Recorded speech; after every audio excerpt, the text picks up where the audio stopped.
Hey there, beautiful souls. Today we're diving deep into a topic that's incredibly close to my heart, as they all are actually.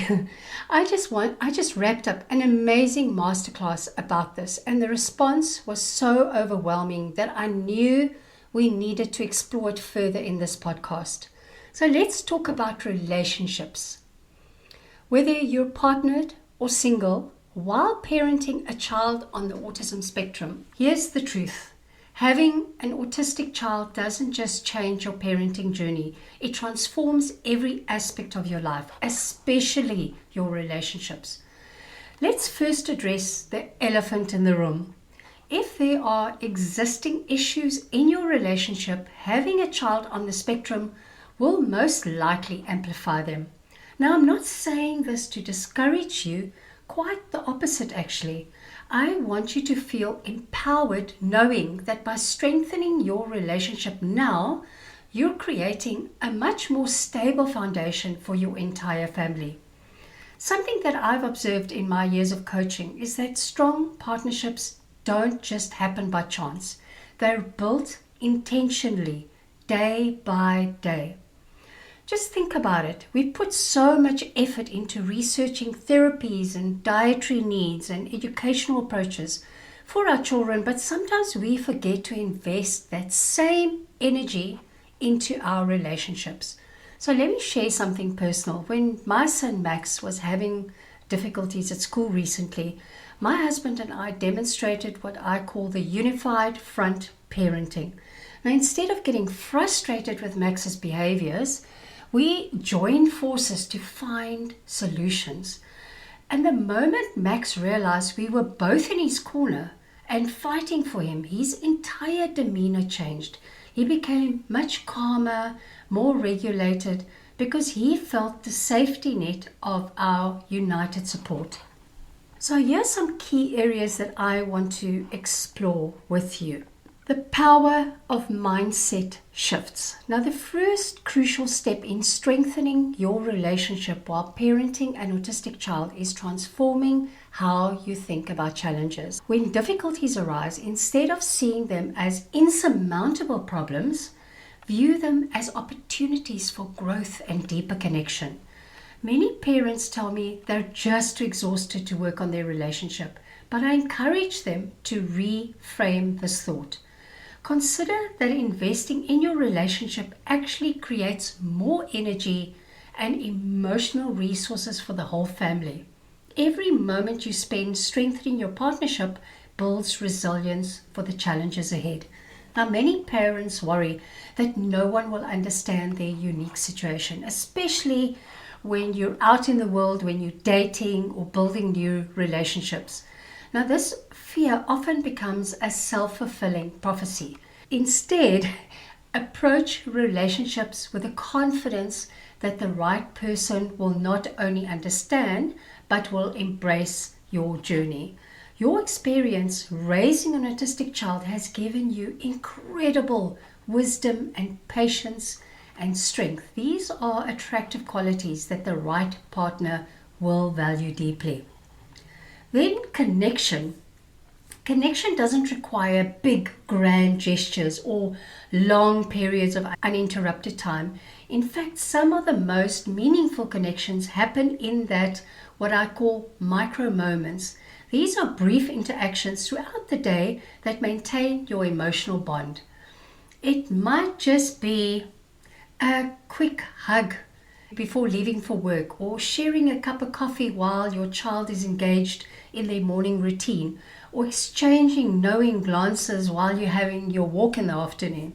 Developing a shared language around your child's needs is also kind of essential. This goes beyond just understanding medical terms or therapy goals. It's about creating your own shorthand for daily situations. Perhaps you develop code words for different types of support needed during meltdowns, or special signals for when one partner needs to just take a second to step away. Creating meaningful rituals that honor both your relationship and parenting responsibilities is crucial. This might mean having breakfast together before the day begins, or sharing 3 gratitudes before bed, or having a weekly check-in during your child's therapy session.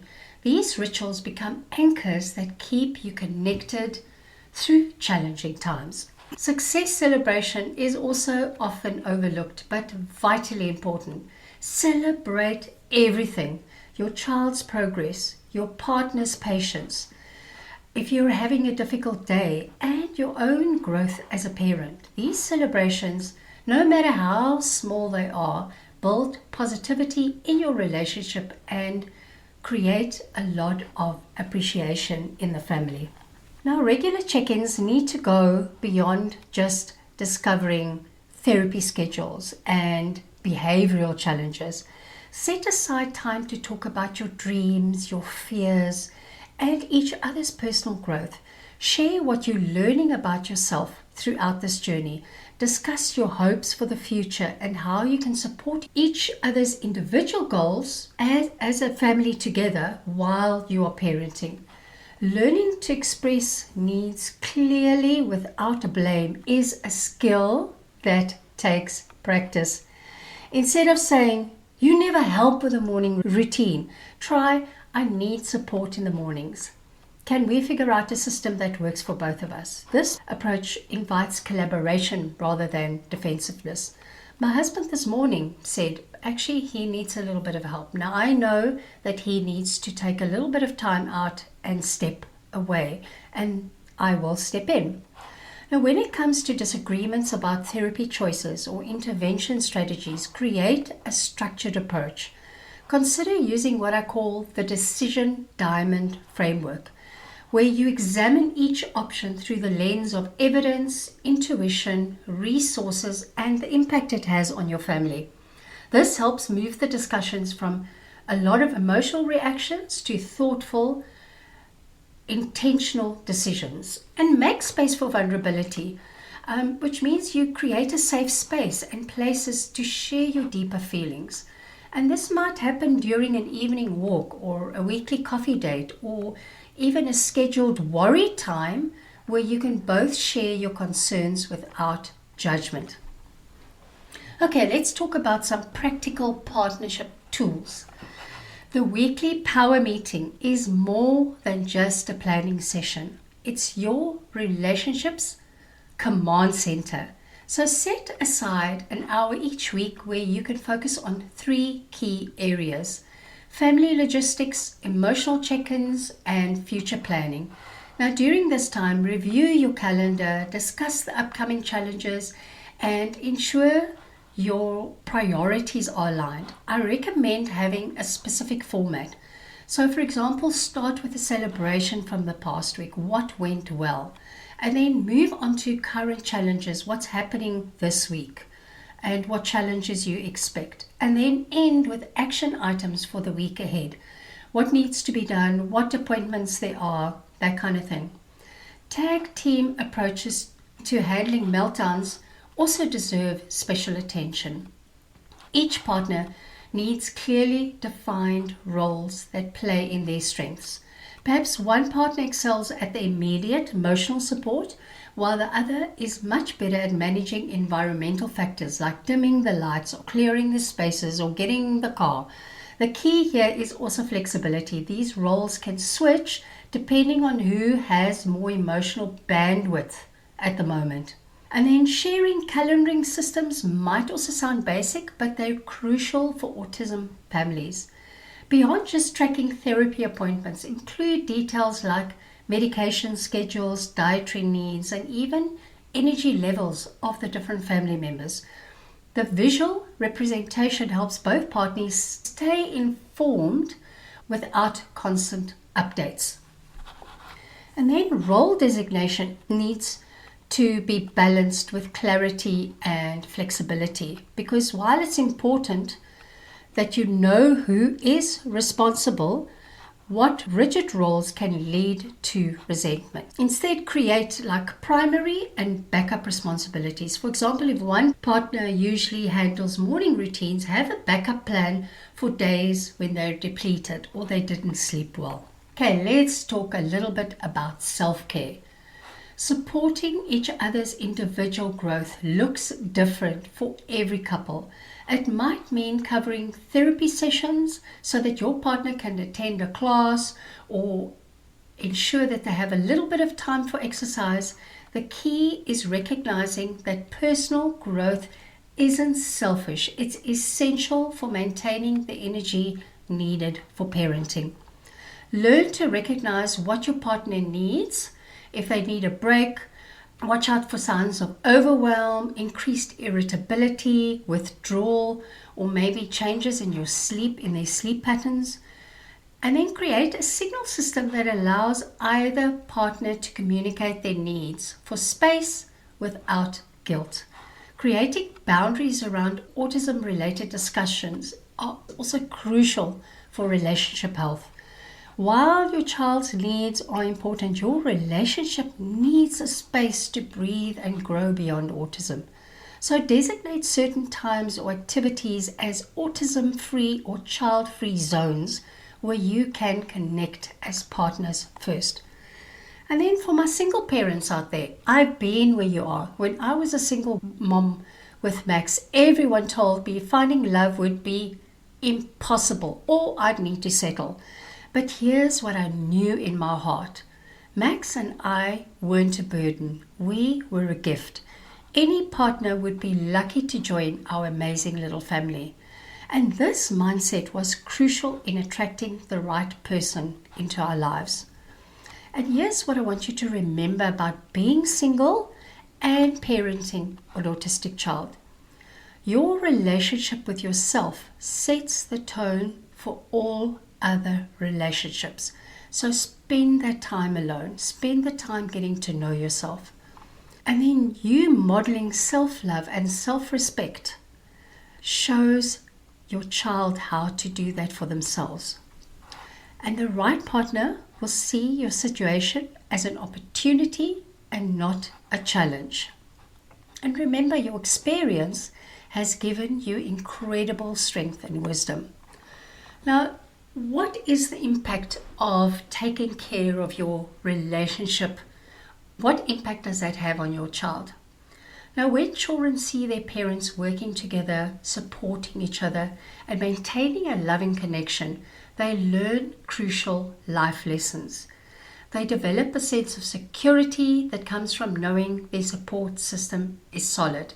Now, this security often translates into better emotional regulation and increased confidence in exploring their world. Your relationship quality directly affects your child's emotional well-being.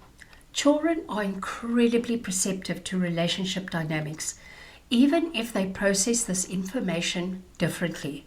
By maintaining a strong partnership, you're not just improving your own life, you're providing your child with a foundation of stability and love that will support their development. Now, building this kind of relationship while parenting an autistic child isn't easy, but it is incredibly worthwhile. It requires intention, effort, and consistent recommitment to your shared vision. But with each small step forward, you're creating not just a stronger partnership, but a more resilient family unit that can face any challenge together. The journey of maintaining a strong relationship while parenting an autistic child is ongoing. There are going to be setbacks and challenges, but with the right tools and mindset and support, you can create a partnership that not only survives, but thrives in the face of these kinds of challenges. Okay, so for those of you who are in relationships, here are some practical steps that can help you strengthen your partnership. So I highly recommend setting aside time to envision your ideal relationship, like dreaming together. What would your perfect day look like? How do you want to feel when you're together? And this isn't about creating an unrealistic fantasy. It's about identifying the elements that matter most to your relationship.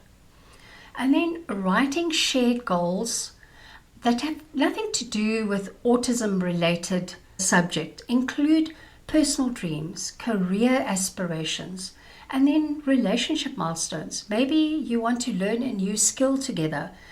Maybe you want to plan a special trip or create new family traditions. The key is having something to look forward to together. And then creating a united approach to supporting your child means aligning on your parenting philosophy while respecting each other's unique contributions. One partner might excel at researching therapeutic options or schools, while the other has a knack for implementing strategies at home. Celebrate these differences because they are strengths. Do some daily practices, like express your gratitude for one thing your partner did each day. Share one highlight and one challenge daily. And then touch base about your child's needs without letting it dominate all the conversations. Create small rituals of connection, like that morning coffee or the evening walk. And then have some strategic planning in place. Hold weekly power meetings to align on your priorities. Divide responsibilities while maintaining flexibility depending on your emotional bandwidth. Create emergency protocols when you hit challenging situations, and plan regular relationship check-ins. A week shouldn't go by before one of these check-ins. And then emotional support. Validate each other's feelings about challenges because you are going to have different challenges. Create safe spaces for expressing fears and concerns. Remember, no judgment, even between partners. Celebrate each other's wins, no matter how small. And remember, you're on the same team. Working on your relationship isn't selfish. It's essential. Shall I say that again? Working on your relationship isn't selfish. It's essential. A strong partnership creates a stable environment for your child. And when your child sees you working together, supporting each other, and maintaining a loving connection, they learn valuable lessons about relationships and emotional security. Okay, how about some action steps for this week? Schedule a 30-minute connection conversation with your partner. Write down 3 things that you love about your relationship. Identify one area where you could use a little more support. Download the weekly power meeting template and create one new ritual of connection. And then for my single parents, I have some action steps for you too. Schedule some dedicated self-care time. Write down your non-negotiables for future relationships. Be very specific. List your strengths as a parent and a partner, and create a vision board for your ideal relationship. Now remember, whether you're partnered or single, you're not just surviving, you're building something beautiful. Your relationship status doesn't define you, but how you show up for yourself and your child does. Okay, don't forget to download the weekly power meeting template from the show notes, and please share your thoughts and experiences in the comments. Your story might be exactly what another parent needs to hear today.